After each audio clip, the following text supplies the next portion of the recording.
una pérdida para La Rioja de entre 244 y 305 millones de euros. El sistema sería otro y desde luego tal y como está diseñado difícilmente sería sostenible porque entre otras cosas el principio de solidaridad pues se quiebra. La propia suficiencia, la capacidad que tenemos para poder financiar correctamente todos esos servicios públicos básicos. Tenga su propio sistema de gestión y organización fiscal a través de una agencia tributaria catalana supone también una merma respecto a lo que es el control cruzado de los contribuyentes, una pérdida de información y por lo tanto un incentivo al fraude fiscal. ¿Qué tal? Muy buenas noches. La Rioja podría perder, ya lo han escuchado, hasta 300 millones de euros si Cataluña consigue un sistema de financiación singular. Es la advertencia que ha lanzado hoy desde el Colegio de Economistas al presentar un informe en el que se avalan esas conclusiones. La presentación de este informe sobre las consecuencias de la financiación singular catalana sobre nuestra comunidad ha tenido lugar en la Universidad de La Rioja. El estudio muestra preocupación en varios aspectos. En primer lugar, por la suficiencia para financiar los servicios públicos como podrían ser la sanidad, la educación o la dependencia. Se estima también que podríamos perder, y lo hemos escuchado, entre 244 y 305 millones de euros anuales. El estudio alerta de que el sistema de financiación autonómica podría romperse al cuestionarse el principio de solidaridad y el modelo común de financiación. Por otro lado, también la elevada deuda pública del Estado, superior al 100% del PIB, limita su capacidad para compensar a las comunidades afectadas como son La Rioja y por lo tanto se podría producir escenarios imprevisibles y limitados por la situación económica del Estado. Otro aspecto también que destaca este estudio es el riesgo de incremento del fraude fiscal y la presión que se ejerce sobre los servicios públicos en una población cada vez más envejecida. El Gobierno de La Rioja ya ha dicho que estará especialmente alerta tras los resultados de este informe porque podrían suponer la quiebra del estado del bienestar. ¿no? En este caso, entre 244 y 355 millones de euros de pérdida, que lo digo y lo anuncio de entrada, casi en la línea 1. Supone la quiebra del estado del bienestar y la imposibilidad de lo que es el fondo de garantía, que las comunidades autónomas podemos garantizar la prestación de los servicios públicos esenciales, sanidad, educación y servicios sociales. Con 300 millones de euros menos sería absolutamente imposible. Que desde luego estemos en plena alerta y que nos opongamos a que este escenario se pueda concretar en cualquiera de los escenarios, sea el prudente, sea el optimista, porque el perjuicio para el bienestar de nuestra comunidad es, por supuesto, irreparable, de unas dimensiones que están cuantificadas en esos términos. Bueno, pues vamos a hablar de este estudio, lo hacemos con el decano del Colegio de Economistas de La Rioja, Ernesto Gómez Tarragona. ¿Qué tal? Muy buenas noches. Muy buenas noches. Bienvenido. Bueno, cuéntenos, ¿cuáles son las principales preocupaciones que hemos visto en este estudio? Bueno, lo que tratamos de reflejar en este estudio es poner dentro de lo posible, negro sobre blanco, sobre un complejo sistema de financiación de las comunidades autónomas que se pactó hace más de 20 años y que, bueno, se le han ido poniendo parches, el principal o último en el año 2009, pero que de alguna forma hay un criterio técnico que dice pues que ya hace aguas. Bueno, en el mejor y peor de los escenarios, ustedes plantean que perderíamos entre 244 y 305 millones de euros. ¿Cómo se traduciría esto en la vida diaria de los ciudadanos? ¿Qué significaría? Bueno, partiendo de que el estudio es un estudio con unas premisas, porque se nos cuestiona o nosotros hacemos el estudio en base a un acuerdo político que no sabemos cómo se va a ejecutar, en qué medida, etcétera, etcétera.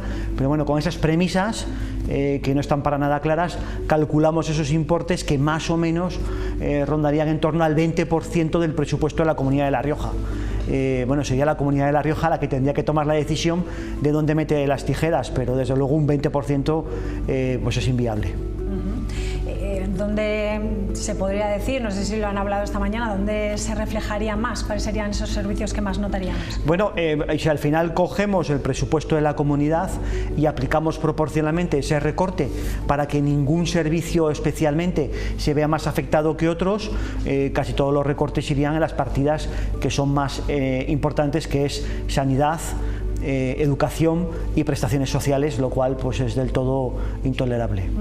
Ustedes hablan de dos escenarios económicos, uno optimista, otro pesimista. ¿Qué diferencia clave hay entre ellos y cuál considera que es más probable? Pues es muy sencillo. Nosotros lo que hacemos son los cálculos, teniendo en cuenta que los cálculos se hacen con datos de ejecución de ingresos. Cogemos los datos del año 2022, que son los últimos datos publicados, y lo que hacemos es prever que hay un crecimiento de los ingresos optimista y no tan optimista. El optimista es tomando los ingresos de las tres últimas liquidaciones, 2020, 2021 y 2022, y el menos optimista incluyendo también el año anterior, que es el 19. Todavía no tenemos datos, pero posiblemente el menos optimista, y por lo tanto la reducción de los ingresos sería, o el crecimiento de los ingresos no sería tan elevado, y en consecuencia el recorte tampoco sería tan elevado. Si el Estado no compensa la pérdida de esos fondos, ¿qué opciones tendría La Rioja para mantener los servicios públicos? Pues hay pocas opciones, como decía aquel. Si el Estado no aporta más fondos, tendrá que ser la Comunidad Autónoma de La Rioja la que, si por la línea de los impuestos no recibe más, tendría que acudir a nuevas figuras impositivas, a aumentos de aquellas figuras impositivas que sean 100% recaudación de la Comunidad Autónoma, o estamos hablando de un caso muy hipotético, a la emisión de deuda por la propia Comunidad Autónoma. Bueno, también mencionan que el conceder ese régimen especial a Cataluña podría romper el principio de solidaridad. ¿Qué implicaciones tendría esto para el resto de comunidades autónomas? Pues esto lo entendemos todos muy bien. Dentro del sistema de financiación hay diferentes fondos, diferentes huchas que tratan de compensar las diferencias de cada comunidad autónoma. Una de las principales es el Fondo de Solidaridad. El Fondo de Solidaridad lo que busca es que a población, término técnico, población ajustada, cualquier ciudadano, con independencia de en qué comunidad, en qué pueblo de España esté, reciba unos servicios que sean similares. Bueno, pues ese Fondo de Solidaridad lo que trata es de conseguir eso. Lógicamente eso implica que aquellas comunidades con más ingresos, más densamente pobladas, tienen que aportar más a aquellas comunidades pues, que tienen menos ingresos y que tienen una dispersión poblacional que hace que los costes de los servicios públicos sean mayores. Ejemplo, un ciudadano, qué sé yo, de Cervera del Río Alhama, su asistencia sanitaria o su asistencia al colegio, como no puede ser de otra manera, es más costosa que la asistencia al colegio o la sanitaria de un ciudadano que vive en Logroño, que tiene más población y por lo tanto hay más infraestructura, mismos médicos para atender a una población que es mayor. El caso de los conciertos vascos y el concierto vasco y navarro son casos similares al sistema de financiación catalana. ¿Podríamos decir que son parecidos? Bueno, son parecidos en el sentido de que se separan del sistema común. Lo que plantean en principio en Cataluña es: nosotros no vamos a aportar más que una serie de ingresos y vamos a ver cuál es la factura que aportamos al conjunto del Estado. Todavía está por determinar. El sistema vasco y navarro lo que tratan de hacer es establecer unas cuantías. Las propias comunidades se gestionan los impuestos y después con el Estado de común acuerdo fijan cuánto cuestan los costes que el Estado por servicios que presta deben asumir estas comunidades autónomas. Tendrían similitudes, pero de momento todavía es pronto porque no sabemos cómo será el sistema catalán. El caso de la creación de la Agencia Tributaria Catalana, ¿de qué forma afectaría al control fiscal? Ustedes han hablado de un posible fraude. Bueno, lo que queríamos señalar es, primero, la Agencia Tributaria Catalana ya está funcionando, igual que el Gobierno de La Rioja tiene tributos, etcétera, pero la asunción de estas competencias que asume actualmente la Agencia Tributaria, dependiente del Ministerio de Hacienda estatal, provocaría determinados, no digo problemas, pero sí incidencias que habría que resolver. Primero, que es muy importante, esta agencia catalana tendría que tener funcionarios suficientes y formados para poder llevar todas las tramitaciones de gestión e inspección de los impuestos. Y segundo, habría que ver la capacidad normativa que tendría la agencia catalana e interpretativa. Y tercero, tendría que haber una buena comunicación entre la agencia catalana y el resto de agencias y la estatal, porque si no, habría contribuyentes que podrían jugar, como antiguamente se jugaba, a en qué territorio estoy, y si no cruza la información de los territorios, pues podría haber evasión fiscal. Ya se conoce la fecha de cuál va a ser la conferencia de presidentes. Los gobiernos del Partido Popular han conseguido que la financiación autonómica esté en esa mesa.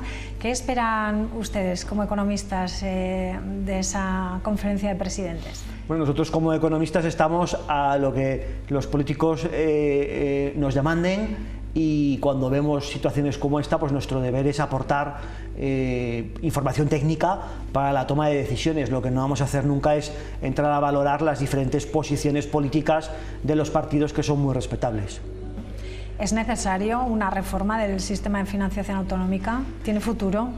Es preciso una reforma del sistema porque hay cuestiones que tarde o temprano, más pronto que tarde, deben ser objeto de debate. El problema es, como en casi todos los problemas importantes, como el futuro de las pensiones o la deuda pública, a ver quién le mete mano, quién abre el melón y hasta dónde llega ese melón. Eso le iba a preguntar, ¿qué papel podría jugar el envejecimiento de la población en el mantenimiento de esos servicios públicos? Un papel muy importante, muy importante. De hecho, una de las cuestiones que hay que aclarar en el sistema de financiación de las comunidades autónomas es que las ayudas a la autonomía de las personas que tienen problemas de movilidad, etcétera, no están suficientemente financiadas por el Estado y sin embargo han sido de alguna forma impuestas por una ley estatal. Creo recordar que solamente el 15% de las cuantías están financiadas por el Estado. Lo mismo le sucede a los entes locales, también tienen que asumir determinadas cuestiones y tampoco tienen financiación. Ahí hay un claro ejemplo de cómo hay que darle una vuelta a todo, y dentro de esa población ajustada que hemos hablado, uno de los parámetros fundamentales es población de más de 65 años, porque sabemos que es una población que, entre otras cosas, demanda unos servicios de salud muy importantes. Por lo tanto, el sistema de financiación autonómico está sobre la mesa, es algo que se plantea reformar. ¿Qué mensaje se podría enviar a los responsables políticos? Aunque creo que ya me lo ha contestado, pero le cambio se lo formulo de una forma diferente. ¿Qué se puede hacer desde La Rioja para defender nuestros intereses? Bueno, yo creo que hay que defender, no se trata tampoco de defender a ultranza los intereses de La Rioja, todos que tenemos que defender nuestros intereses, pero se trata de que, y lanzaríamos ese mensaje a los responsables políticos de cualquier administración, un mensaje de tranquilidad, de sosiego y de que estamos aquí para llegar a acuerdos como se han llegado siempre y estamos seguros de que se pueden seguir llegando. Nosotros poníamos esta mañana un ejemplo técnico por dar mensajes positivos, y es que, por ejemplo, los consejeros de Hacienda de todas las comunidades autónomas dicen o suelen manifestar su descontento sobre las liquidaciones a cuenta, porque se hacen con 2 años de retraso. Tenemos los sistemas informáticos precisos para que esas liquidaciones se hagan prácticamente en tiempo real. Esa podría ser una medida que evitará la distorsión de que cuando va la economía bien, para cuando llegan las liquidaciones han pasado 2 años y quizá el momento económico y las necesidades de las comunidades son diferentes. Ahí, por ejemplo, hay un acuerdo al que yo creo que no sería difícil llegar por parte de todas las comunidades autónomas y el Gobierno central. Pues espero que tomen nota. Eso esperamos. Muchísimas gracias, Ernesto Gómez Tarragona, por estar con nosotros y por darnos un poco más de luz. Me quedo más tranquila diciendo que tranquilidad, que hablando se entiende la gente, ¿no? Y que se podrán llegar a acuerdos, ¿no? Es su visión, ¿no? Estamos seguros de que así será. Gracias. Gracias, buenas noches. Bueno, pues enseguida hablamos de esto sobre la mesa de tertulia. Serán unos minutos tras la publicidad. Hasta ahora.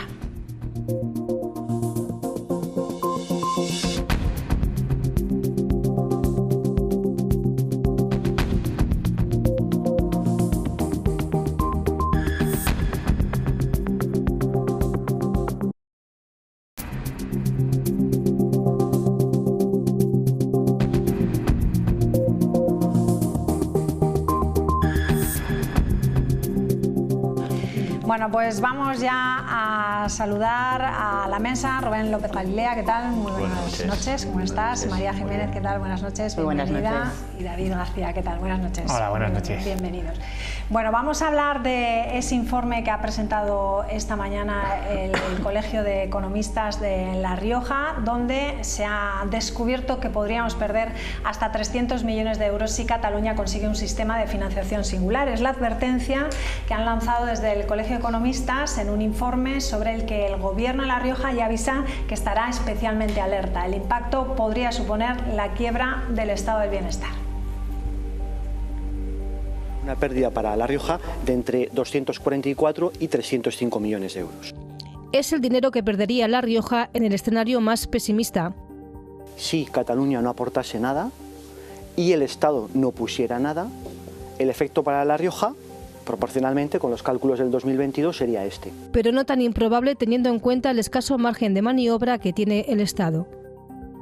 Lo que sí está claro es que el margen de maniobra del Estado es pequeño porque estamos en un endeudamiento del PIB superior al 100%, con un compromiso con la Unión Europea de un déficit máximo del 3% y por lo tanto el Estado en ningún escenario podría poner excesivo dinero.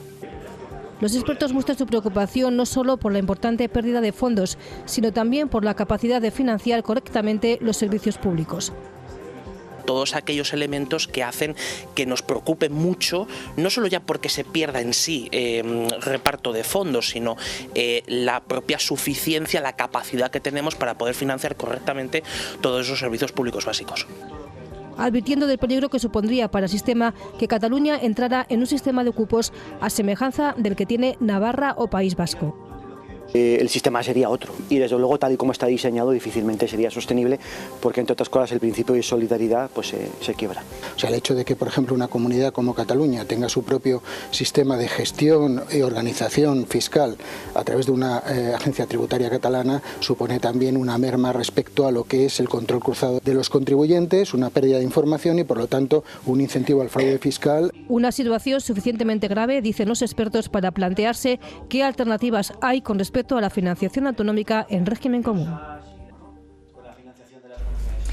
Bueno, pues el escenario lo pone muy negro, no sé... Fue en marzo de 2022 cuando los líderes a hablar, pero hablan de la falta de suficiencia, ¿no? O problemas de suficiencia en los servicios o en el bienestar de los riojanos, David. Bien es cierto sí, que hay que advertir, ¿no?, de inicio.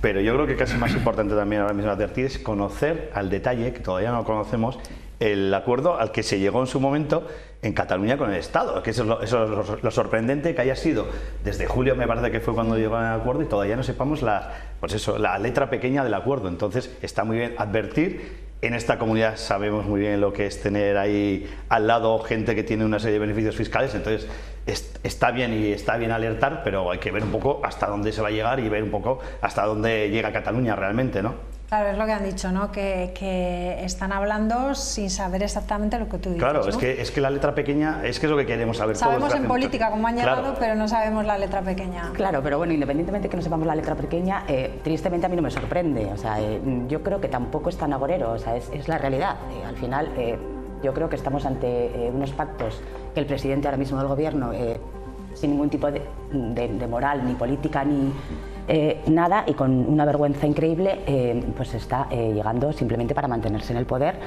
de forma que no le importa absolutamente nada más. Por lo tanto, efectivamente, a mí sí que me preocupa mucho que podamos acabar con el estado de bienestar. Esto nos va a suponer a los riojanos en concreto pues una desigualdad increíble, o sea, increíble, y al final estamos rompiendo todos los principios constitucionales de cara a lo que es la solidaridad e igualdad entre todas las autonomías, que deberíamos tener los mismos derechos. Nos va a suponer además un incremento probablemente de impuestos cuando vamos a seguir pues siendo los últimos en infraestructuras, y encima van a peligrar nuestros servicios públicos. Por lo tanto, yo creo que es importante y es un problema muy, muy gordo al que nos estamos enfrentando. Bueno, sin saber los detalles, han cifrado en el Colegio de Economistas que podríamos perder anualmente hasta 300 millones de euros. Eso es. Yo creo, además, viendo antes unos datos, 300 millones de euros, creo que el PIB de la Comunidad de La Rioja está casi cerca de 10.000, es decir, estamos hablando de un 3% de resto de merma a lo que es La Rioja.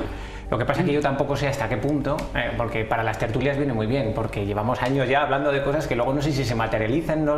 Porque se le pierde la pista a tantas cosas que vamos hablando, y la verdad que es un poco ahí locura. Pero sí bien es cierto, como decía Rubén, el hecho de que a los riojanos nadie nos puede decir nada de lo que es dentro de España. Limitamos con las únicas dos provincias forales, ¿no?, Álava y Navarra, que cuántos millones han restado a nuestra competitividad históricamente. Eso no se puede evaluar, es decir, cuántos millones La Rioja no ha recibido por estar ubicada geográficamente donde está. Pero sí que es verdad que hay una realidad constitucional de un gran acuerdo en el 78, en el que todos nos pusimos de acuerdo, ¿no? Y se llegó a ese pacto, que eso tenía que ser así por unos valores históricos y demás. Luego podremos discutir si estamos a favor de esos valores históricos o no. Pero por lo que yo, desde luego, ahora no estoy nada de acuerdo, es ahí hubo un pacto, veníamos de lo que veníamos, pero es que ahora es un poco unilateralmente lo que se está haciendo, ¿no? Con una situación sin negociar, sin nadie de acuerdo, todos tirándonos las piedras a la cabeza, y hablando de un 20%, que es más o menos lo que representa Cataluña, ¿no? A nivel nacional, 18-20%. Entonces, claro, cuidado porque fuera bromas, esto es algo que nos atañe a todos, y en el caso de La Rioja pues nos va a perjudicar más todavía por la situación que tenemos. Sí, vamos a estar alerta, lógicamente. Yo no quiero que parezca que le estoy minimizando ni poniendo en duda el estudio del Colegio de Economistas, pero es verdad que está bien, y también tenemos ahí algo para negociar a futuro. Es verdad que tú no puedes ir por ejemplo, en estos momentos que se está hablando de la conferencia de presidentes, que han anunciado que se va a desarrollar el 13 de diciembre en Santander, en Cantabria, entonces tú tienes que llevar algo, porque se supone que la financiación autonómica le preocupa a todas las autonomías, lógicamente. Entonces tú, si ya llevas este informe, lo que puedes llegar a perder, tienes algo para empezar a negociar con el Gobierno de España. Luego ya llegará el Consejo de Política Fiscal y Financiera, donde ya habrá que bajar al detalle y descender y ver un poco lo que se puede rascar, entre comillas. Yo creo que el Gobierno de España a día de hoy ha demostrado que si puede sacar algo y puede sacar rédito y le interesa, y va a seguir manteniendo su puesto en la Moncloa, le interesará a la comunidad autónoma. Si sabemos que esto es tema político, si sabemos que se ha mezclado la economía con la política. Que es un tema económico muy importante, pero realmente es un tema político, porque él es el que ha decidido, el que decidió llegar a ese acuerdo simplemente para conseguir unos votos, y el problema es que lo vamos a pagar el resto de las comunidades. De hecho, por eso hablaba que todo comienza con el pacto de gobierno en Cataluña. Es como ha empezado ahí la intervención. Entonces es verdad que es triste cuando se ha hablado siempre del tema de la negociación de todas las autonomías y demás, cuando llega de repente este momento que es una trágala, y a ver hasta dónde llegan. Eso es lo que habrá que ver. Tú hablabas del tema del PIB, pero es que nuestro presupuesto de La Rioja sobrepasa los 2.000 millones, casi es un 15%. Entonces yo ahí sí que pondría el foco en el tema de los servicios públicos, y que se pueden ver mermados. No sé si tanto como dice el informe, pero ojo, porque al final estamos hablando de que todo del sistema de bienestar, y al final sí que no se puede detraer ese dinero, que es muy importante al final. Bueno, él ha dicho que lo que está claro es que el sistema de financiación autonómica está sobre la mesa y que hay que reformarlo. Eso dicen los especialistas. Han dicho que tranquilidad, porque tal vez con estos informes que van a llegar sobre la mesa se va a poder empezar a pactar algo. Y tú me miras con unos ojos, María. Sí, porque yo realmente no me lo creo, no me lo creo, para nada. María, aparte de la base que es verdad que a Sánchez no hay que creerle, ¿no? María no se lo cree. María, parte de la base no se lo cree, creo que es un poco cortina de humo, vamos a alargarlo un poco más, que cada uno llegue con sus informes, voy a pedir. No, tengo muy claro que va a dar a quien realmente le interesa dar, y es a quien consiga, pues eso. Pues entonces tenemos un Entonces sí que es cierto que yo creo que tenemos un problema, pero además, sobre todo, lo que tú decías, hay unos principios constitucionales en los que realmente no se puede tener privilegios, unas autonomías respecto a otras. Entonces, al final, partimos de que es que hay una normativa legal fundamental que hay que cumplir. Si eso ya directamente lo estamos incumpliendo y lo estamos violando esos derechos, yo creo que de verdad no vamos nada bien. Estamos hablando del estado del bienestar, y otra de las grandes preocupaciones es el envejecimiento de la población, que va a requerir muchísima más financiación, y eso es un problema que habrá que estudiar, y dentro de este sistema de financiación hay que contemplar, ¿no? Claro, pero ¿desde cuándo lleva sin arreglarse el sistema de financiación? Es decir, al final, como es la economía, idiotas, ¿no? Es la fresa, al final es todo el dinero. Entonces, yo creo que yo no sé, pero me avergüenzo un poco de mi generación, que creo que es la nuestra, la que está gobernando ahora. Llevamos muchos años, ya podemos hablar de década larga, en la que no somos capaces de ponernos de acuerdo en nada, y que se nos va la pinza en vez de en temas de productividad del país, en esos temas importantes y de competitividad. Estamos siempre con lo mismo, es como la rueda que de nunca acaba. Entonces, yo no veo un consenso estamos diciendo, ¿no? Como el de 78. Es que no se vislumbra en absoluto un consenso que podamos llegar todos a estar de acuerdo. porque ya vemos que a la contra es todo el revés, es decir, en vez de unirnos cada vez estamos más separados. Entonces aquí tenemos un problema de país que yo creo que la historia de España es siempre así, ¿no? La historia de España, aquí estamos de los últimos 2 o 3 siglos y no llegamos a ese consenso, pero tenemos que ponernos de acuerdo de alguna manera en el tema económico. Desde luego que este punto de Cataluña va en contra del resto de España. Yo creo que no hay más que los presidentes autonómicos, incluido Castilla-La Mancha, Asturias y demás, que no están de acuerdo porque, lógicamente, es que es una parte importante de la tarta y no puede ser sin hablar. Y, bueno, la conferencia de presidentes puede ser pequeño inicio. Sí, pero es complicado. Tiene ahí son tan diferentes las comunidades autónomas que van a asistir. Veremos si todas asisten, porque no será la primera vez que alguna no viene, sobre todo alguna vez País Vasco, Cataluña. Entonces, al final sería el foro para empezar a hablarlo, lógicamente. En un día no te da tiempo a poner las bases. Alguna vez se ha llegado a acuerdos en la conferencia de presidentes que luego ha sido papel mojado, ¿eh? O sea, salir de ahí y en la misma rueda de prensa que dan los presidentes ya están criticando algo que han pactado. Entonces es muy curioso. A mí me pasó una vez una cosa muy curiosa, esto voy a contar. Una vez escuchando al presidente de Canarias y al de La Rioja, que en ese momento es a José Ignacio Ceniceros, parecía que habían estado en 2 conferencias de presidentes totalmente diferentes. O sea, yo tuve que buscar a alguien más a ver cuáles eran los acuerdos de verdad, porque es que de verdad que cada uno tiraba para su comunidad, que es lo que tienen que hacer, es lo normal, pero es que no puedes estar tan distante y tan diferente, diferir de todo lo que has comentado, ¿no? Entonces es complicado, ¿no? O sea, llegar a acuerdos, y yo lo veo difícil, porque luego hay otro venga, voy a abrir otro melón, la financiación local, que una vez que se acuerde el tema de la financiación autonómica, viene el tema de la financiación local, que tú, María, sabrás bien de esto, que yo creo que los ayuntamientos llevan quejándose, si las autonomías llevan décadas, los ayuntamientos, yo no sé desde cuándo llevan hablando que hace falta abrir ese melón, o sea que hay bastante por encima, y aquí habrá otros tipos de intereses también. No, efectivamente. Bueno, está claro. La conferencia entiendo que por lo menos es un punto inicial importante que se da, porque al final en estos hitos que igual no se llega a nada, pero sí que siempre es bueno que nos sentemos a hablar, y en este caso yo creo que Cataluña asistirá. Yo creo que igual que en el 12 de octubre asistió a algo que hacía muchos años que no asistía a Illa, o sea, Illa, el presidente eso tiene, de la comunidad, que al estar Illa es diferente, ¿no? Que ir, y que el País Vasco también asistirá. Yo creo que, bueno, a ver qué pasa ahí. Pero va a haber el tema que va a haber quien crea que, bueno, igual posiblemente ya ese es la foto, ¿no? La foto de la unidad es lo que igual se está buscando, más que grandes acuerdos, y más en estos momentos donde hay otro tipo de, pues eso, de catástrofes, y el tema sentimental y de la solidaridad nos puede mover, ¿no? En esa conferencia. Han dicho que no van a hablar de la Dana, ¿no? Claro, pero va a salir, es que va a salir.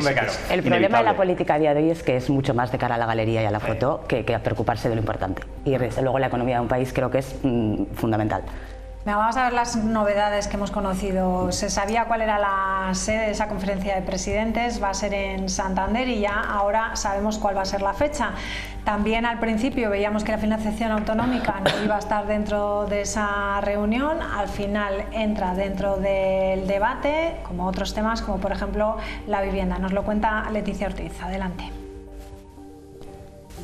Fue en marzo de 2022 cuando los líderes autonómicos y el gobierno central se vieron las caras por última vez en una conferencia de presidentes. Fue en la isla de La Palma, que aún se recuperaba de las consecuencias de la erupción del volcán, y como curiosidad, aquella cumbre tuvo que ser aplazada unas semanas, ya que estaba prevista para febrero. Sin embargo, apenas unas horas antes de su inicio, Rusia atacó Ucrania en un conflicto que aún continúa. Desde entonces, la tardanza en la convocatoria ha sido denunciada muchas veces por las comunidades del Partido Popular, que incluso llegaron a los tribunales para obligar al gobierno central a convocar esta cita. ¿Y qué asuntos se van a tratar el próximo 13 de diciembre en Santander? Pues Moncloa quería que fuera una cita monográfica sobre vivienda. Sin embargo, los presidentes autonómicos, en esa ronda de contactos que están manteniendo con Pedro Sánchez, pusieron sobre la mesa otros asuntos para tratar también en esta cumbre. Asuntos, por ejemplo, como la sanidad, ya que denuncian una falta de profesionales, sobre todo en la atención primaria, o la inmigración, con la polémica sobre la acogida de los menores inmigrantes no acompañados que llegan a la península, y sobre todo el asunto de la financiación autonómica, el más polémico desde que RC pactara con los socialistas para hacer presidente de la Generalitat a Salvador Illa e incluyeran en ese pacto la financiación singular de Cataluña. Finalmente, a finales del pasado mes de octubre, sabíamos que Moncloa había aceptado las peticiones de las comunidades.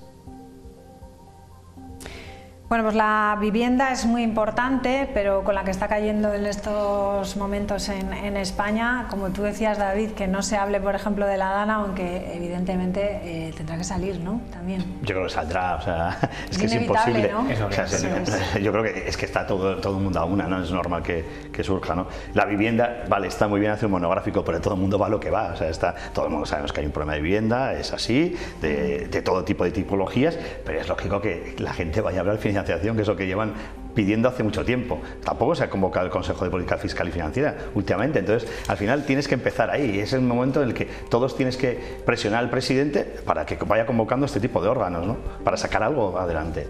Así es. Yo sinceramente pienso que simplemente si Moncloa ya te dice el problema fundamental y lo que vamos a basar todo va a ser vivienda, da por hecho que muy poquito le interesa el resto de las cosas. Pero yo creo que fue vivienda hace, pues eso, de hace tiempo. Ahora creo que hay temas realmente importantes en los que sí que se deberían tratar. Luego ya los acuerdos no.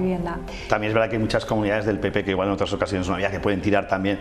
El orden del día lo puedes ir modificando dentro de lo que cabe, ¿no? Una vez que tú vas hablando, si vas poniendo sobre la mesa el tema central, si te interesa sobre todo pues hablar de financiación y otras cuestiones, me imagino que es bien fácil. O sea, te puede parecer, ¿no?, que esté el orden del día ya pactado, pero luego al final tú puedes ir llevándolo poquito a poco, ¿no?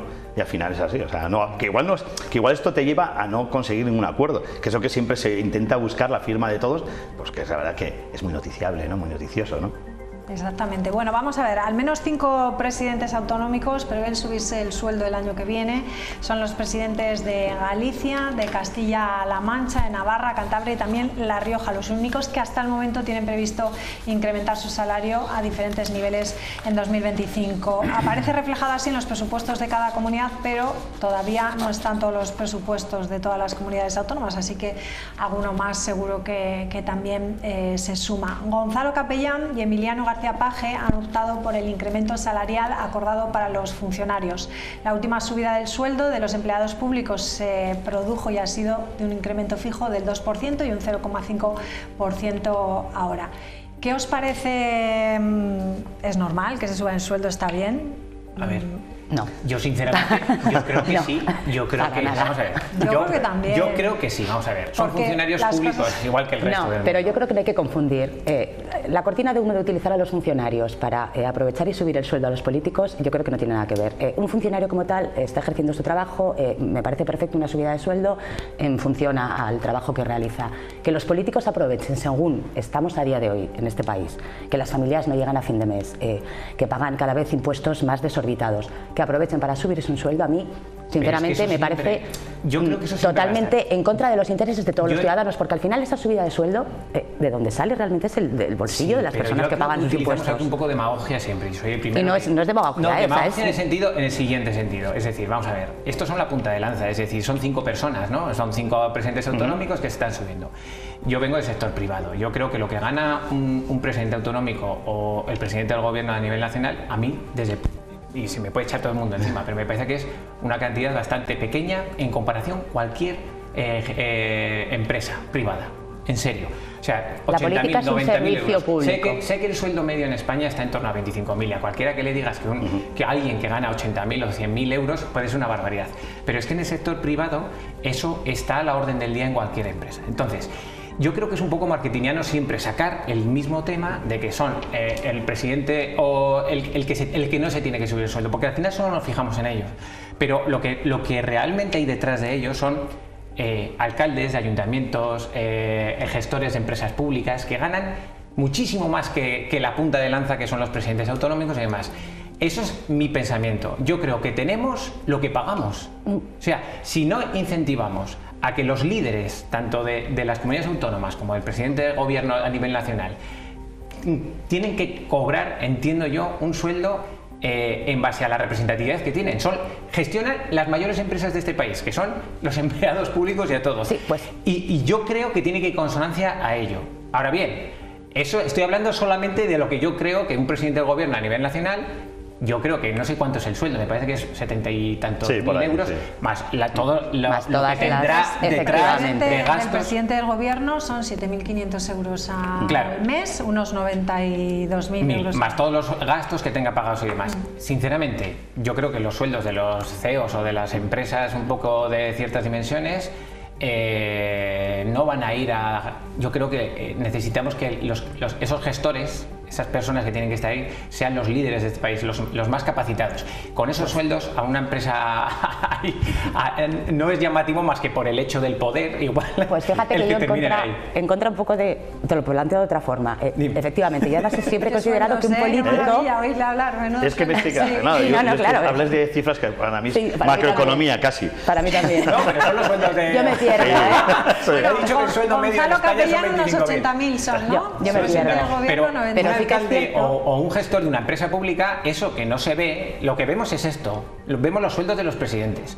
Pero un alcalde de Barcelona, de Madrid o de Alpedrete, me da igual, es decir, tú las haces en comparación y los sueldos son probablemente tengan Ese sueldos es el verdadero elevados. problema de que no hay un escalafón real. Pues, o sea, esto es muy marketingiano, siempre me parece voy a hacer que tienen derecho que suba ese 2% igual que el resto. 5 segundos. Es mi opinión. Precisamente por eso un político tiene que venir de un sitio al que pueda volver en un momento dado, quiero decir. Es cuestión, yo tengo mi trabajo, me dedico a la política realmente porque quiero hacer algo bueno y porque quiero mejorar. Pues por ahí. Pero teniendo esa posibilidad, quiero decir, por eso yo soy de ese pensamiento, tengo mi posibilidad de volver al trabajo que yo he ejercido siempre. Si realmente un político lo que quiere es cobrar un dineral, pues oye, quédate en el trabajo que tenías antes, ya está. Estamos en ese punto de lo vista. que voy es a que un CEO, perfecto, cobra un dineral, pues sigue. Si realmente te metes en política es para intentar mejorar las cosas, por lo tanto, lo importante no es el sueldo. Bueno. Entonces, y no es demagogia, repito, es simplemente, ya está, o sea, ejerces una función pública y lo que no puedes es exprimir a los ciudadanos para tú tener un sueldazo. Correcto, yo creo que el sector público es, todos tenemos que pasar por ahí 4, 5, 6 o 10 años. Sería bueno que todos pasásemos por ahí obligados para dar lo nuestro. Pero vuelvo a decir lo mismo, yo creo que nos quedamos en muy la superficie con estos 5. Yo me meto en los 5 sueldos que se están diciendo. Ahora en estos momentos que estás hablando de que va a perder la comunidad autónoma 300 millones, no pasa nada porque para tu sueldo lo puedes, pues eso, lo puedes congelar un poco, ¿no? Entonces ya de paso, ¿no? Ya estamos hablando de demagogia. No, te quiero decir que realmente 2,5% no es mucho, pero igual no es el momento. Igual de cara nunca va a ser el momento. Sí, ha habido momentos en los que de bonanzas económicas, ahora se nos está hablando que estamos en una crisis, entonces... Pero venimos de una crisis del 2008, venimos de la pandemia, venimos de la crisis energética, de la crisis, es decir... Yo también creo que puede estar mal pagado, es decir, al final se les va a achacar siempre lo mismo. Sí, claro, siempre, va a ser siempre mal momento. La diferencia que hay entre la persona de a pie y los 25.000 de media, 25.000 de media, 80.000. Pero... Y políticos, algunos, no estamos hablando de capellán, pero... No, hombre, el alcalde de Madrid me parece que son 113.000 o... Sí, o sea, de cualquier... Pero vete al presidente de una empresa de aguas, de una confederación hidrográfica, vete a un...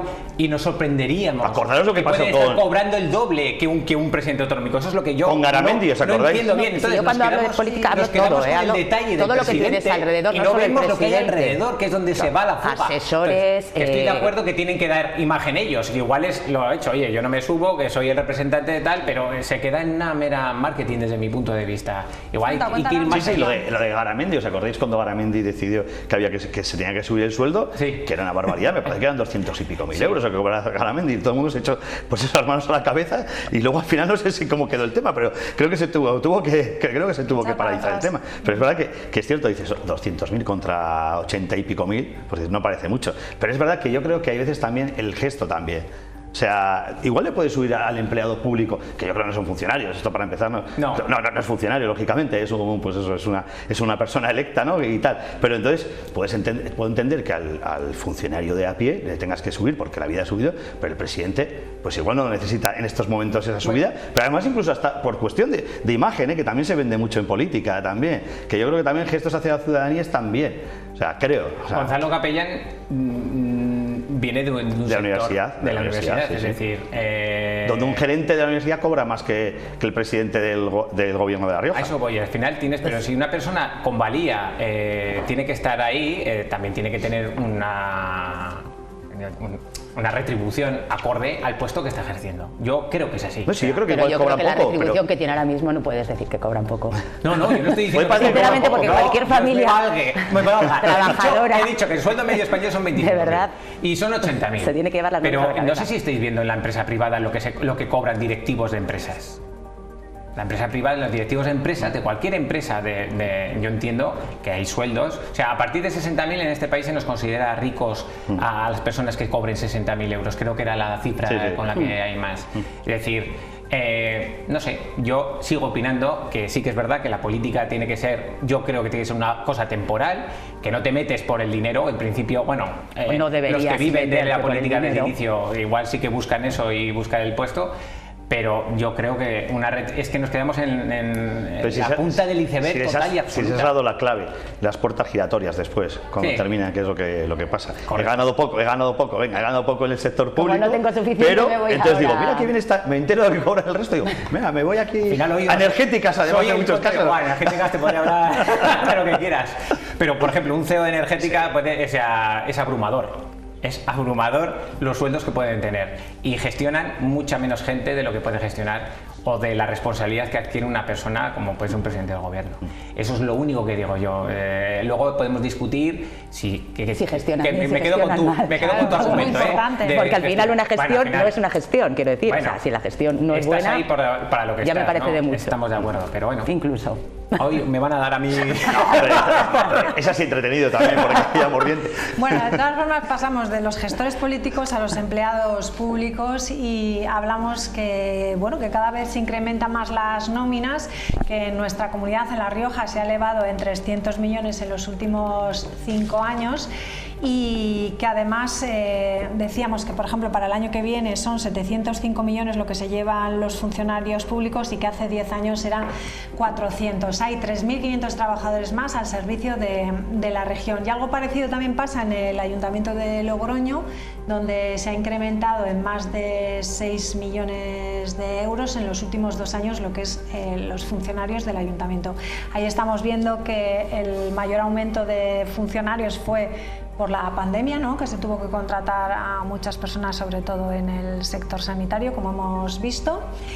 Yo, ante todo esto, lo que planteo es que si al final todo esto va a ser viable de aquí a un futuro, ¿no? Porque estamos hablando de problemas de financiar nuestro bienestar y vemos que la caja cada vez es más grande. Pues no me quiero meter yo tampoco con los funcionarios públicos. No, es cuestión de meterse, sino es cuestión que quizá no es tanto a lo mejor de tanta cantidad o de tanto personal, sino de una buena gestión. Entonces sí que es cierto que al final pues es un poco todo. Sí que es cierto que es muchísimo dinero, que se ha elevado mucho, que fue debido a ciertas circunstancias, pero bueno, pues a lo mejor sí que hay que pues, hacer un análisis en profundidad y mirar realmente si ese dinero se está empleando donde se tiene que emplear y eso repercute, o si efectivamente pues puede haber desvíos de dinero en un momento dado. Quiero decir que no son tan eficientes, digamos, de cara pues por ejemplo, sí que es verdad, el ayuntamiento pues hay muchísimas veces la gente se sigue quejando, por ejemplo, de tema de filas, de tema de colas, que tiene que estar un día que no puede ir ni tan siquiera a pagar sus tributos, pues porque no ha podido. Entonces, al final yo creo que ahí sí que hay que dar una vuelta e intentar gestionar los recursos que tenemos de la mejor forma posible. Sí, buscar la eficiencia, porque lógicamente, vamos a ver, a la pregunta que tú has hecho al principio, ¿sostenible? Viendo lo que está casi duplicando, pues no, lógicamente, o sea, porque si vamos subiendo cada vez más, pero igual hacen falta, hay que buscar la eficiencia si realmente hace falta en un sector determinado del funcionariado tanta gente que cobre eso y buscar donde haga falta, ¿no? Entonces al final es buscar eso, optimizar los recursos como cualquier empresa privada, ¿no? Hoy estamos contraponiendo, ¿no? Todo el rato el tema público con lo privado, pero es que es normal que al final, hombre, no se puede gestionar lo público igual que en lo privado, pero en algunas cosas sí que hay modelos en los que sí que tendrías que aplicar, ¿no? Porque a este paso, yo me quedo sorprendido, la verdad, reconozco que haya subido en tan poco tiempo, ¿no? O sea, de 400 creo que era a 700, o sea, es una barbaridad, ¿eh? O sea, no sorprende porque, o sea, claro que sorprende, pero me refiero que al final es que es como todo lo que estamos hablando esta noche aquí, ¿no? Al final el dato importante es más del 100% de deuda. Entonces es que hace una década, cuando estábamos para entrar en la Unión Europea, se exigía un 60%, me parece que era más o menos, ¿no? Y ahora estamos en un 100, 104, 105. Ahora está un poquito porque como estamos creciendo un 3%, pero de ese 3% que se está creciendo, creo que un 50% es de dinero público. Es decir, al final ahí es el problema que tenemos, ¿no? En la deuda, y que no atajamos ese problema. Entonces, no es el problema de los sueldos de los funcionarios, que también han tenido sus épocas que no han subido ese 2% que estábamos diciendo hoy, ¿no? Es decir, ahí están médicos, está la gente, igual que las empresas, tampoco son los grandes empresarios de las eléctricas, son el 95% de los autónomos que están levantando la persiana. Es decir, al final Totalmente. también hay un poco una dicotomía en ese sentido, pero el problema es la deuda, que vamos a deuda y no se corrige de ninguna manera. Entonces, el incremento está siendo exponencial, pero no el gasto en el funcionario, ni mucho menos, sino el gasto a todos los niveles en el sector público, y no se toman decisiones para atajar esto. Y eso es un problema muy gordo. Creo que eran, a día de hoy, 19 millones de personas, de españoles, viven de un sueldo público. Y esos 19 estamos metiendo pensionistas, las ayudas al mínimo vital, pero son 19 millones de personas. Creo que por contra son 14 millones de personas las que son asalariados en el sector privado. Hace 15 años era al revés, no era con tanta diferencia, pero había más asalariados que gente viviendo en el sector público. Y eso es lo que se está incrementando. Yo te lo vuelvo a llevar otra vez a la política y me vuelvo a salir de la economía. Efectivamente, a lo mejor lo que estamos potenciando es un país en el que no estamos intentando buscar emprendedores, potenciar que la gente trabaje, productividad, y estamos creando un país, sinceramente, de vagos. Pero país de funcionarios. En general, quiero decir, también, ya ¿no? no hablo de la gente que trabaja, sino, por ejemplo, tema de muchísimos subsidios, paguitas.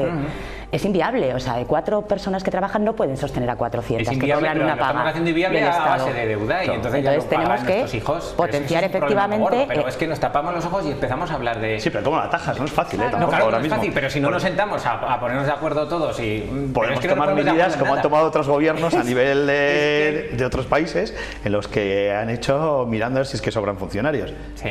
Que yo no creo que sobre, sino que lo que hablamos al principio, hacerlos más eficientes en los sitios donde haga falta. Tenemos que mejorar la productividad. Efectivamente. Buscando esta noche unos enemigos. Bueno. Sí, pero yo digo que la productividad es lo importante. La productividad, la gente se piensa que es estar sentado más en la silla. No es eso. La productividad no es meter más horas, es vender mejor nuestros productos a nivel nacional con los recursos que tenemos, pero España, comparado con sus países alrededor, Francia, Alemania y demás, productivamente estamos siempre muy por detrás. Entonces, empecemos por ahí, que ese es el verdadero problema que tenemos, yo creo. Hay que tener más recursos. Y luego la deuda hay que atajarla, pero tomando decisiones que no las tomamos. Si no nos ponemos de acuerdo ni para reunirse los 17 presidentes de las comunidades autónomas, los 2 de Ceuta y Melilla, es que es muy complicado todo, es muy triste, ¿eh? Bueno, una última pincelada pequeña. Esta semana, el 25 de noviembre, es el Día contra la Violencia de Género. Vamos a ver el informe que se ha presentado hoy. Vamos a escucharlo. Datos que son muy similares y con respecto al mismo periodo del año anterior, aunque con un ligero ascenso. De este año señalan que se presentaron un total de 625 denuncias por violencia machista. Lo que suponen en principio 5 más que en el mismo periodo del año pasado, del año 2023. De ellas, 339 fueron ante la Guardia Civil y otras 286 en la Jefatura Superior de la Policía Nacional. En lo relativo a las agresiones, la edad media de la víctima se sitúa en torno a los 30 y 40 años, misma edad del perfil que agrede, siendo los datos... A fecha 30 de septiembre, los casos con seguimiento policial activo se elevaban a 893, siendo las víctimas 863. Caben destacar 220 casos en riesgo medio y 22 en riesgo alto. Es muy importante reseñar que en esta fecha ninguna mujer se encontraba con un nivel de riesgo extremo. Las mujeres que denuncian por su parte siguen siendo pocas, solo lo hacen 3 de cada 10. ¿Qué derecho tienen? Supone reconocer que estás siendo víctima del padre de tus hijos, de tu pareja, tienes que dar la cara frente a tu familia, frente a tus vecinos, frente a tus conocidos, y eso sigue siendo difícil, y tienes miedo también a la reacción incluso del agresor, con el que tienes que convivir o vivir cerca o lo has hecho, y eso también supone miedo para la víctima. Y también hay que tener en cuenta el perfil de los jóvenes influidos por el consumo de la pornografía. Se estima que al menos 6 de cada 10 adolescentes ven pornografía, iniciando actualmente su consumo a los 8 años. Resulta muy sorprendente que el 90% de las familias, si les preguntas, creen que sus hijos e hijas no ven porno. De hecho, son 4 denuncias en el grupo de personas menores de 18 años.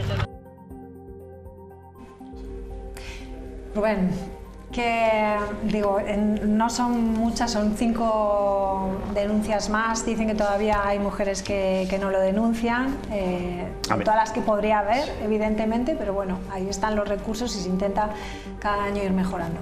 Aunque fuera una más, a mí ya me parece mucho, o sea, estamos hablando de 625 denuncias, entonces que haya 5 más de enero a septiembre conforme al año pasado, pues me parece que es un tema que no hemos sabido atajar todavía. Sí que es verdad que la ley esta de la Ley Integral de Violencia de Género, que cumple 20 años ahora, realmente sí que ha hecho que haya más denuncias, pero es cierto que los casos es que siguen sin bajar. Entonces, a mí de todo lo que he oído, lo que más me ha preocupado es el tema de los jóvenes. Que ahí yo creo que algo se está haciendo mal cuando tengo aquí apuntado, no sé si lo tengo bien, que 33 casos se daban de gente joven de 18 a 30 años. Esto es un poco preocupante, ¿no? Y uno de menor de 16. Entonces ahí yo creo que... Eso es muy preocupante. Sí, porque es que yo creo que la cosa, o sea, el tema de la violencia de género no hemos sabido atajarlo ni políticamente ni educativamente, y en esas andamos, o sea, viendo cómo va subiendo. María. Creo que os podéis imaginar perfectamente lo que voy a decir. Me preocupa muchísimo porque efectivamente 20 años lleva la Ley de Violencia de Género y ha demostrado que es totalmente ineficaz, que no ha conseguido atajar el problema tan grave. Por lo tanto, que algo se está haciendo mal está claro, que no se tiene ninguna intención de mejorarlo también, que al final seguimos manipulando, seguimos utilizando a la mujer como rédito político y realmente no nos planteamos cuál es el problema, cuál es la forma de atajarlo, y antes de que luego la gente diga, no, la negacionista de Vox niega la violencia de género, no, para nada. Existe la violencia contra la mujer, también existe la violencia contra los niños, contra los mayores, contra los abuelos, contra los hombres. Por lo tanto, vamos a intentar buscar una solución integral para eliminar cualquier tipo de violencia. Vamos a dejarnos ya de politizar las muertes y las agresiones a mujeres, que me parece tristísimo politizar algo así. Entonces, que al final es lo que yo creo que se ha demostrado con este aumento de agresiones, de denuncias, porque no se ha atajado. Entonces, vamos a dejar de politizar eso, vamos a realmente buscar soluciones para acabar con este problema tan grave y para acabar con tantísima denuncia y con tantísima violencia, de una vez por todas, pero sin utilizarlo de forma política. Pues yo, mira, pienso que mientras sigan muriendo las mujeres, yo creo que ese tema, mientras las que más mueran sean mujeres, yo creo que al final es un tema que tenemos que seguir ahí todos aún. Mueren mujeres, mueren niños... Pero sobre todo, en este caso, estamos hablando de violencia que se ejerce sobre las mujeres. Pero el y es cada vez más exagerado, o sea, yo creo que... el problema es que se sigue ejerciendo violencia contra las mujeres, por lo tanto algo estamos haciendo mal, que es lo que yo digo. Al final hemos creado una ley orientada exclusivamente a defender a las mujeres, con unos juzgados específicos solo para defender a la mujer. Que lo que nos ha traído pero sí que con la ley es verdad que han subido las denuncias. Muy importante, efectivamente, han subido las denuncias, pero ¿hasta qué punto han subido solo las denuncias? ¿Cuáles de esas denuncias realmente llegan a una condena firme? Porque hace escasamente 2 semanas salió a 2 páginas en un periódico en el que efectivamente una propia jueza del Juzgado de lo Penal de Logroño era la que había dicho que se deduzca testimonio por una denuncia falsa de una mujer. Porque estaba convencida, y en la sentencia sí lo explica, que simplemente había utilizado ese juzgado y esa denuncia para evitar que el padre de la niña tuviera una custodia. Eso me parece gravísimo. Pero yo creo que las denuncias Por lo falsas, tanto, al final, las denuncias falsas no son tantas. O sea, yo creo que no llega a veces ni un 1%. Muchas veces no llega porque muchas no se denuncian. Después de que un hombre ha pasado 2 años en un juzgado de violencia que le han privado de ver a sus hijos, ya no tiene ganas de seguir denunciando. Muchísimas veces. Yo aquí tenemos que ir todos a una, eso está claro, ¿no? Lo sorprendente son los datos que sean más, igual es porque se denuncia mucho más, como dices, es decir, porque desde luego que recursos se están destinando a que la gente sea consciente, y yo creo que esto es un tema generacional, nos tienen que ir inculcando, y yo lo veo con mis hijos, o sea, lo sorprendente es que sea peor que igual que hace 30 años o que hace 40 años, no lo sé, pero es un tema generacional, yo creo, es decir, va pasando para que vaya calando. No somos máquinas, las máquinas le cambias el chip de un día para otro, pero nosotros vas viendo la generación cómo cuesta en los hijos, cómo cuesta ciertas cosas, y con todos los recursos que se dedican a esto y que se tienen que dedicar más, sorprendente que los datos vayan un poco en contra, ¿no? de lo que la lógica dice. Pues hay que ser eficiente, otra vez, como hablábamos, claro, de la eficiencia, ¿no? No, destinar donde hace falta que realmente. Los jóvenes sean los que peor está pasando esto, pues es muy, muy preocupante. Sí, no era el máximo, pero era como muy curioso. Son los que vienen detrás, de 31 a 40, son los que educarán a los... 212 de los 625 denuncias, que también es importante, ¿no? Claro. O sea, entre eso se queda una tercera parte de todas las denuncias, que también de 31 a 40 años. De 31 a 40 era el máximo. Sí, pero bueno, lo de los jóvenes sí que es para destacarlo, y parece que todo el mundo ve un poco el origen, ¿no? El problema de las redes sociales, de ver porno, que están viendo cosas que no son reales, etcétera, etcétera. y bueno, pues esta semana servirá, ¿no?, en muchos centros, en muchas instituciones, pues para hablar de ello, debatirlo y a ver si eso, ¿no?, nos falta un poco de educación desde la infancia para tratar que estas cifras pues se reduzcan, que no se consiguen. Y luego también es verdad que, hablando al hilo del 25 de noviembre, igual se hacen demasiados actos que lo que hace es diseminar la idea del mensaje. Yo creo que habría que hacer un gran acto y a partir de ahí es que luego ese día voy a hablar. Sí. Periodísticamente es muy complicado de cubrir. Yo entiendo que cada sector o cada partido quiere hacer su acto, pero yo creo que habría que hacer uno para que se vea que hay unidad en torno a un tema que es preocupante. Pues yo creo que menos actos y más soluciones reales. Sí, pero vamos, bastante pero también tendrás digo un acto porque siempre hay que el día de concienciar, entiendo que hay que concienciar. Pero lógicamente ese día no vas a poner a la policía y a gente porque sí, no sé. Yo creo que lo que hay que hacer es atajar los problemas. Hay que visibilizarlo y de alguna manera hay que destacarlo de alguna forma. El resumen de esta noche, todos a una en todo, ¿no? Pero vamos todos a otra. Eso también. Bueno, pues muchas gracias a los tres, como siempre, un placer. Hasta otro día. A todos ustedes les dejamos ya con nuestros compañeros de deportes. Adiós, con campeones. Buenas noches.